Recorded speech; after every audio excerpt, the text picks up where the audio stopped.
사무엘상 9장 1절에서 4절까지 한 절씩 교독하겠습니다. 베냐민 지파에 기스라 이름하는 유력한 자가 있으니 그는 아비엘의 아들이요 스롤의 손자요 베고라스의 정손이요 아비야의 현손이며 베냐민 사람이더라.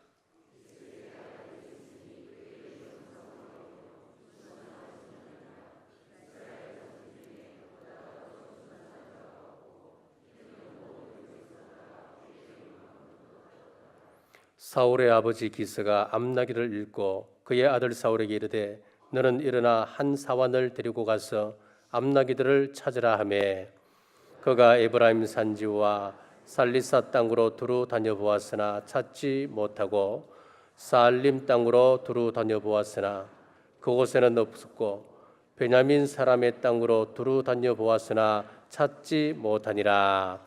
아멘. 오늘 셋째 날 우리 하나님을 섬기는 자세 세 번째 시간입니다. 왕으로 세워지는 사울이라고 하는 제목으로 말씀 선포하겠습니다.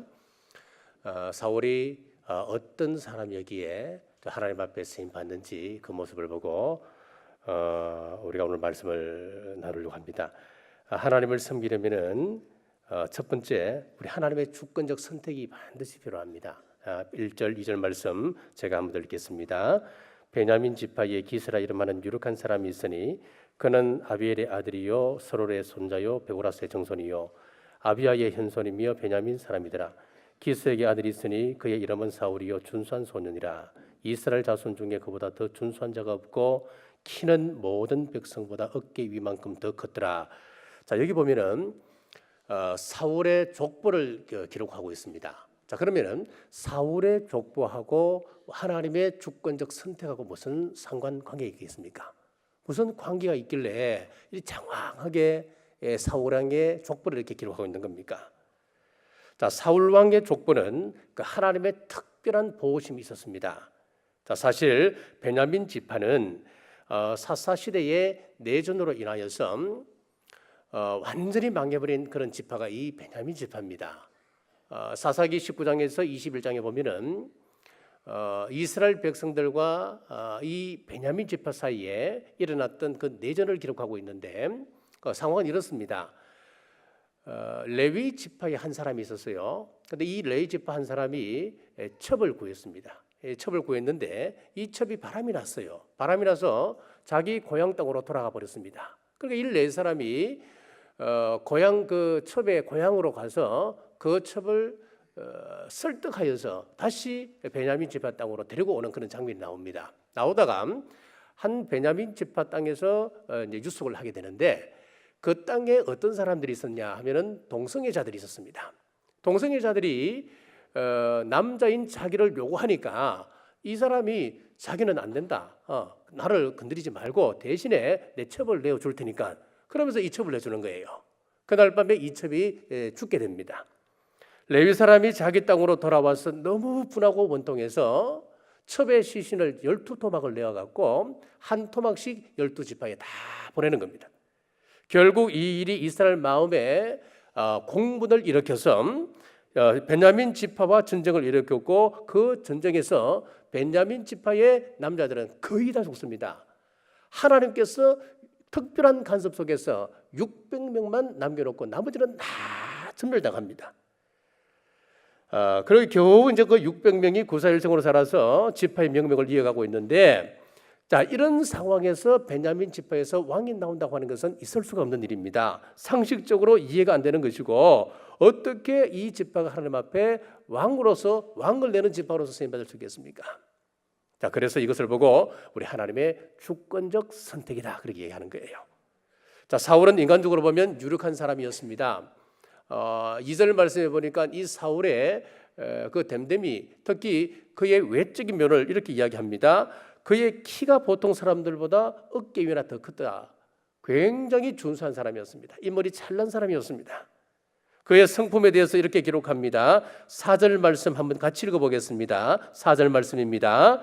그가 에브라임 산지와 살리사 땅으로 두루 다녀보았으나 찾지 못하고 사알림 땅으로 두루 다녀보았으나 그곳에는 없었고 베냐민 사람의 땅으로 두루 다녀보았으나 찾지 못하니라. 아버지가 이런 나귀를 찾아오라고 이 아들에게 시키는 거예요. 그런데 이 사울이 얼마나 성실한 성품이었냐면은 에브라임 지파 땅을 온전히 사사시 다 뒤지는 거예요. 거기서 없으니까 베냐민 땅에 와서 또 뒤지는 거예요. 성실한 사람이었음을 보여줍니다. 그리고 7절에 보면은 주의 종을 대접하는 예의가 있었습니다. 사울이 그의 사원에게 이르되 우리가 가면 그 사람에게 무엇을 드리겠느냐? 우리 주머니에 먹을 것이 다하였으니 하나님의 사람에게 드릴 예물이 없도다. 무엇이 있느냐? 이 말은 하나님의 종에게 찾아갈 때 예물을 가지고 가야 되는데 지금 없는데 우리 어떻게 찾아갈 수 있겠느냐? 그러니까 이 사람은 기본적으로 주의 종에 대한 예를 가지고 있었던 사람이었습니다. 그리고 남의 허물을 품는 관용도 있었던 사람이었습니다. 10장 27절 말씀에 이런 말씀이 있습니다. 어떤 불량배는 이르되 이 사람이 어떻게 우리를 구원하겠느냐 하고 멸시하며 예물을 바치지 아니하였으나 그는 잠잠하였더라. 다 망해버린 베냐민 지파에서 어떻게 왕이 나와서 우리를 구원할 수 있겠느냐? 이스라엘을 어떻게 이 베냐민 지파, 망해버린 베냐민 지파에서 왕이 나올 수 있겠느냐? 공공연히 자기를 멸시하는 사람에 대해서도 그는 대적하지 않았습니다. 자, 이렇게 좋은 됨됨이를 가졌지만은 사울 본인도 자기 집안은 왕을 내기에 너무나 미약하다고 생각했습니다. 하지만 낮은 자를 들어서 높은 자를 부끄럽게 하시는 하나님께서 가장 연약한 사람을 선택하셔서 사용하셨습니다.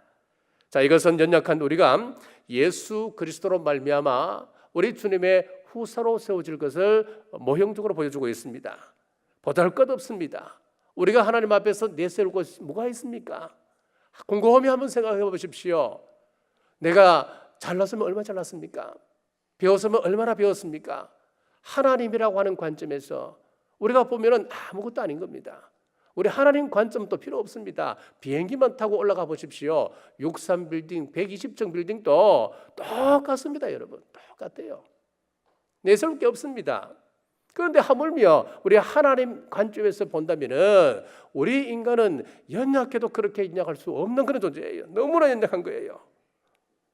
보잘것없습니다. 하지만 연약한 우리를 아들로 부르셔서 후사로 삼아 주셨습니다. 장차 우리 주님께서 다시 이 땅에 오실 때에 주님과 함께 왕노릇하게 하기 위하여서 보잘것없는 우리를 선택하여 부르고 계신다고 하는 것을 오늘 상징적으로 우리에게 보여주고 있습니다. 자, 하나님을 섬기려면 둘째, 일상사에 일어나는 작은 일들도 소중히 생각하셔야 됩니다. 자, 6절 말씀 우리 같이 한번 읽어보겠습니다. 성경을 찾기 힘드시면은 우리 앞에 보시면은 스크린에 나옵니다. 6절 말씀 같이 읽겠습니다. 그가 대답하되 보소서 이 성읍에 하나님의 사람이 있는데 존경을 받는 사람이라. 그가 말한 것은 반드시 다 응하나니 그리로 가사이다. 그가 혹 우리가 갈 길을 가르쳐 줄까 하나이다 하는지라. 아멘. 자, 하나님은 직접 일하시지 않습니다. 반드시 사람을 통하여서 역사하심을 오늘 보여주고 있는데 오늘 본문에 보니까 사울을 왕으로 세우기 위해서 그 일에 꼭 필요한 사람들을 하나님께서 이렇게 붙여주고 계시는 거예요. 아버지의 일은 암나기를 찾아서 에브라임 산지와 베냐민 땅으로 두루 찾아다녔습니다만은 찾지 못했을 때에 함께 간 사환이 이런 제안을 합니다. 유명한 선지자가 있는데 그 선지자까지 찾아가면 이 문제 해결을 받을 수 있다고 그렇게 제안을 하는 겁니다. 그래서 이 사울이 그 사환의 말을 듣고 사무엘을 찾아서 지금 막연히 지금 성으로 들어가는 거예요. 사울이 어디 있다는 것도 사무엘이 어디 있다는 것도 모릅니다. 다만 성 어딘가에 있겠지 하고 좀 찾아가는 거예요. 가다가 물 깃는 소녀를 만나는데 그 소녀를 통하여서 사무엘의 근황을 알게 되고 정확한 정보를 얻게 되었습니다. 그래서 잠언 16장 9절에 보니까 사람이 마음으로 자기 길을 계획할지라도 그의 걸음을 인도하시는 이는 여호와시니라 그랬습니다. 모든 일이 우연처럼 보여도 하나님의 섭리와 인도하심입니다. 하나님께서는 당신의 뜻을 위하여 사울의 길을 인도하고 계셨습니다. 이렇게 하나님이 사용하시는 수단은 일상의 작은 일들로 진행되고 있습니다. 그런데 우리는 대개 하나님의 뜻을 깨닫는데 굉장히 신비적인 일들을 요구하게 됩니다. 자, 하나님, 내가 기도하고 있는데 이것은 이러이러한 일들로 반드시 이루어져야 됩니다. 내가 원하는 시간에 내가 원하는 방법으로 하나님 응답해 주셔야 됩니다. 굉장한 먼 일들이 일어나야 된다고 그걸 응답으로 생각하는 거예요. 자, 예를 들어서 꿈에 천사가 나타나서 어떻게 하라 지시한다라든지, 도인 같은 사람이 나타나서 음성을 들려준다라든지, 우리가 환상을 본다라든지, 이런 것이 일어나야 계시라고 생각하는 겁니다. 그러나 우리 하나님의 일반적인 그 방법은 어떤 방법이냐 하면은 일상사의 작은 일들을 통해서 우리에게 끊임없이 깨우침을 주는 거예요. 예를 들어 느닷없이 나귀가 집을 나가버렸습니다. 그 나귀를 찾기 위하여 온 산천을 헤매다가 실패하고 돌아오는데, 사환으로 하여금 누구를 찾아갑시다 제안을 받고, 또 그 이야기를 들어보고 만나보니까 희한한 가운데 하나님의 뜻이 지금 이루어져 가고 있다고 하는 거예요. 그러므로 사람과의 만남을 우리는 쉽게 생각해서는 안 됩니다. 우리가 하나님의 섭리를 생각해 보면 그 사람을 통하여서 어떤 일을 이루어 가실지 우리는 알지 못하기 때문에 그렇습니다. 그래서 우리 주위에 있는 사람 한 사람 한 사람들 소중하게 여겨야 됩니다. 그런데 우리는 기도할 때 흔히 하나님의 뜻을 구한다라고 이야기하면서 우리 초점의 그 렌즈의 초점을 신비한 경험에 맞춰놓고 신비한 사건을 통하여 하나님께서 내게 역사할 것이다 착각을 하고 있단 말이지요. 이미 응답이 진행되고 있는데도 이 방법이 아니면 안 됩니다. 기가 막힌 사건이 나타나기를 기대하고 있으니까 우리가 하나님의 응답을 놓칠 때가 굉장히 많습니다. 지금까지 여러분의 기도 제목을 한번 점검해 보십시오. 수천 번, 수만 번 하나님께서 응답해 주셨습니다. 제가 이 말씀을 곰곰이 생각하면서 자식들을 위해서 기도했던 것, 제가 너무 거창한 거였어요. 그런데 곰곰이 생각해 보니까 제 아내하고 이야기하다 보니까 이미 우리 기도가 우리 자녀들에게 다 이루어져 있더라고요. 제가 원하는 높은데 제가 한 번은 그런 환상을 봤거든요. 죄송합니다. 우리 애가 하도 마음이 다 떠해갖고요. 이 공부를 하라 하는 거 공부도 잘 안 하지요. 학교 갔다 오면은 막 지가 알아서 그냥 공부 척척 하면 얼마나 좋겠습니까? 원하는 대로 안 하더라니까요. 그래서 하나님 좀 바꿔달라고 기도했는데 바꿔지는 건 하나도 없었습니다만은 제 마음에 평안이 오더라고요. 평안이 오면서 새벽 기도를 딱 하는데 어느 날 보니까 애 이름이 플랜카드에 딱 꽂으면서 어디 합격하면서 나오는 거예요. 그래서 하나님께서 이끌어 가시겠구나. 하나님께서 이끌어 가시겠구나. 내가 하는 것은 지금 욕심 가운데에 빠져서 하나님의 뜻을 못 볼 수도 있겠구나. 그런 깨달음이 오더라고요. 그렇습니다. 지금 곰곰이 생각하면서 어제 그랬습니다. 답답하다. 참 애들이 왜 우리가 원하는 대로 크지 않을까. 그런 이야기를 하면서 아니다. 이미 하나님께서 다 우리 자녀를 통해서 이루어 주셨고 응답하셨다. 그런 게 오더라고요. 그래서 어제 이제 집사람하고 그런 이야기를 한잔 하면서 쭉 나눴습니다만은 그렇습니다. 곰곰이 생각해 보면요, 이 작은 것 하나하나 곰곰이 따져 보니까 하나님께서 이미 수만 번의 응답을 허락해 주셨더라고요. 예? 그런데 우리가 응답을 받아도 그것이 응답인 줄도 모르고 아무런 감동 없이 그냥 무덤덤하게 지나가 버리고 잊어버리고 살아가더란 말이에요.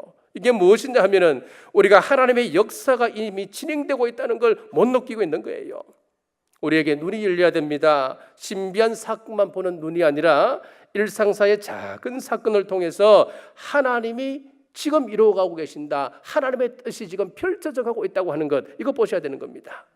느닷없이 나귀가 나가고 찾으러 다니고 어떤 사람을 만나는 이런 일들이 하나님의 섭리였듯이 우리 가정에 일어나고 있는 작은 사건에도 지금은 기도할 때다. 지금 이 나라가 겪고 있는 여러 가지 혼란스러운 문제들 여러분 다 보면 아시잖아요. 지금 기도할 때라고 하는 것을 우리가 깨달아야 됩니다. 왜 우리가 나라를 위해서 기도해야 하는가 하면은 사람이 더러워지면 땅도 더러워집니다. 사람이 회복되면 땅이 회복되어지는 것이고 사람이 고쳐지면 땅도 다 고쳐지더라는 거예요. 자, 이스라엘에 3년 6개월의 기근이 왔을 때 이 문제를 푼 사람이 엘리야였습니다. 엘리야는 경제적인 문제를 어떻게 푸느냐? 영적인 문제로 풀어갔습니다. 그래서 백성들에게 선포합니다. 우리 마음속에 우상을 제거해 나가면 이 문제 해결된다는 거예요. 우상을 제거해 나갈 때 3년 6개월 만에 비가 내려왔고, 다른 말로 하면 경제 문제를 하나님께서 해결해 주셨다 이야기예요. 역대하 7장 14절에 보니까 내 이름으로 일컫는 내 백성이 그 악한 길에서 떠나 스스로 겸비하고 기도하여 내 얼굴을 구하면 내가 하늘에서 듣고 그 죄를 사하고 땅을 고칠지라, 그렇지 않습니까? 일상사에서 일어나는 수많은 사건과 수많은 만남들을 소중히 여기고 그 속에 하나님의 응답이 없는지 민감하게 보시는 여러분 되시길 주의 이름으로 축복합니다. 하나님을 섬기려면 세 번째, 영적인 멘토를 만나야 됩니다. 19절 말씀 우리 앞에서 그림을 같이 보겠습니다. 같이 읽겠습니다.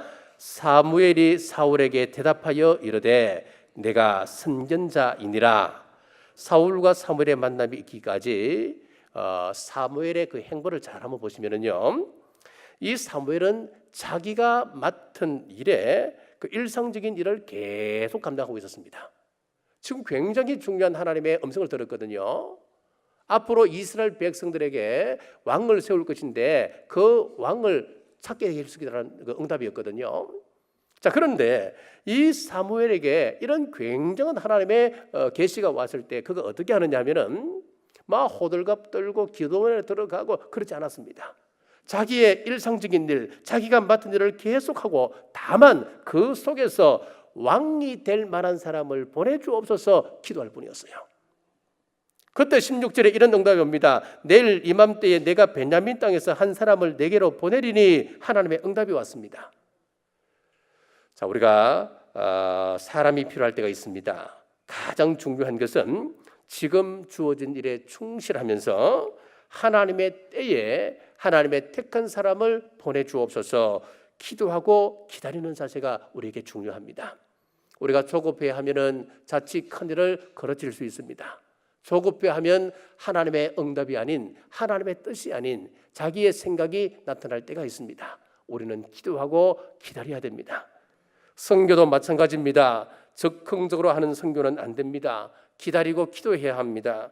그러면 하나님의 때에 꼭 하나님이 원하는 그 일을 우리에게 보여주십니다. 자, 새벽기도 청진군이 끝나면 저는 바로 월요일 날 미얀마를 좀 다녀옵니다. 저는 오랫동안 우리 교회가 펼쳐나갈 선교사역에 대해서 준비하고 기도해 왔습니다. 하나님, 적극적인 선교사역이 아니라 하나님의 뜻 안에서 이루어질 선교지를 주옵소서. 우리 온 교우들이 함께 공감하고 또 함께 펼칠 사역을 주옵소서 기도해 왔습니다. 그런데 1년 가까이 기도했습니다마는 응답이 없었습니다. 속으로는 조급했습니다. 답답했습니다. 그러다 몇 주 전에 한 곳을 소개받았습니다. 미얀마에 있는 과원입니다. 그 땅은 불교 국가입니다. 불교 국가이기 때문에 이 사람들은 뼛속까지 불교인이 되어 있습니다. 거기는 문화가 그렇기 때문에 그 사람들은 어떻게 할 수가 없습니다. 성인이 된 사람들 전도하면은 힘들 때는 교회에 오면 뭔가 주니까 그렇게 왔다가 그 사람이 떠나가 버리면 다시 불교인으로 돌아가는 것이 미얀마 사람들이랍니다. 자, 그런데 이 광원은요, 어릴 때부터 이 아이들, 부모 이런 그 아이들을 모아서 어릴 때부터 신앙교육 시키고 나면은 그 아이들이 성장해서 목회자가 나오고 그 가운데 교회 지도자가 나옵니다. 자, 그곳에서 10년 가까이 고아원을 운영해오던 선교사님이 현지 교회를 맡게 되면서부터 급히 우리 교회 운영을 부탁해 왔습니다. 그래서 일단 제가 봐야 구체적인 무슨 안이 나올 것 같습니다. 그래서 1차적으로 둘러보고 제가 혼자 보면 실수할 부분이 분명히 보일 거예요. 실수할 수 있습니다. 그래서 2차적으로 우리 장로님들 가서 또 한번 보시고, 그래서 우리 정책 당회 때 우리가 결정을 해서 운영할지 말지를 우리가 결정할 겁니다. 그렇습니다. 오래 준비하고 기다려야 됩니다. 발리 선교센터도 그리했습니다. 그 센터가 세워지기까지 7년 8년 정도 우리 장로님들 그리고 4개 교회 목사님들을 다 모이고 장로님들을 모여서 함께 회의를 하고 하룻밤을 같이 하면서 선교에 대한 비전을 공유하는 그런 작업도 있었고, 자, 그러면서 수십 번 수백 번 그 모임을 가졌습니다. 그런 가운데 작년에 발리 비전센터가 건립이 되었습니다. 자, 필리핀 선교 우리 남부 선교센터도 마찬가지입니다. 오래 기다렸습니다. 기다리며 준비한 결과가 이런 센터가 나오게 되었습니다. 자, 20절을 보십시오. 사울이 자기 앞에 나타난 겁니다. 그때 사울에게 사무엘이 이렇게 얘기합니다. 자, 20절 말씀 같이 읽겠습니다. 사흘 전에 이런 내 암나기들을 염려하지 말라 찾았느니라. 온 이스라엘이 사모하는 자가 누구냐? 너와 내 아버지의 온 집이 아니냐 하는지라. 여기 보면 잃어버린 암나기가 아니고 잃어버린 하나님의 백성을 찾는 일이 바로 당신의 사역이다, 그렇게 이야기하는 거예요. 당신은 이스라엘이 사모하는 자라, 그렇게 이야기하는 겁니다. 지금 나귀를 찾으러 갔는데 당신은 앞으로 이스라엘 백성들을 찾아내는 사람이 바로 당신이다. 이스라엘 온 백성이 당신을 사모하고 있다. 사명을 받고 난 다음 사울의 행보를 잘 보십시오. 사무엘과 함께 먹으며 함께 말하고 함께 행동하고 있는 것을 봅니다. 마찬가지로 우리가 주님의 일을 하려면 반드시 나의 사명과 사역을 위해 멘토가 필요합니다. 멘토 없이 하나님 앞에 쓰임 받은 사람은 없습니다.